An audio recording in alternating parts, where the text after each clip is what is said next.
রাজধানীর নীলক্ষেত এলাকায় ঢাকা বিশ্ববিদ্যালয়ের নির্মাণাধীন ভবন থেকে ইট মাথায় পড়ে বুয়েটের এক ছাত্র আহত হয়েছেন। তাকে ঢাকা মেডিকেল কলেজ হাসপাতালে নিউরো সার্জারি বিভাগে ভর্তি করা হয়েছে। বৃহস্পতিবার বেলা 3:30টার দিকে রিকশায় করে নীলক্ষেত থেকে পলাশীর দিকে যাচ্ছিলেন তাওসিফ মাহির। পথে নির্মাণাধীন 20তলা ভবন থেকে ইটের টুকরো মাথায় পড়ে আহত হন। মাহির বাংলাদেশ প্রকৌশল বিশ্ববিদ্যালয়ের কেমিক্যাল ইঞ্জিনিয়ারিংয়ের 3য় বর্ষের শিক্ষার্থী।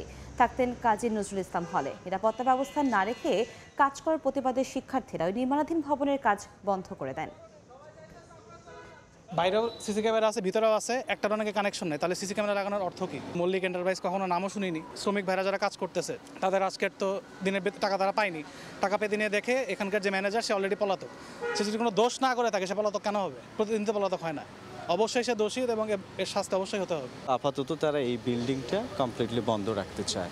সো এখানে কিছু এই যে ওয়ার্কার যারা তারা এখানে আছে, ওরা এখন বের করে দিয়ে জাস্ট তালা লাগাই দিবে। আর আগামীকাল ঢাকা বিশ্ববিদ্যালয় এবং বুয়েটের যারা রিপ্রেজেন্টেটিভ আছে তারা এটা বসে ইঞ্জিনিয়ারিং সেকশন বসে সিদ্ধান্তটা গ্রহণ করবে।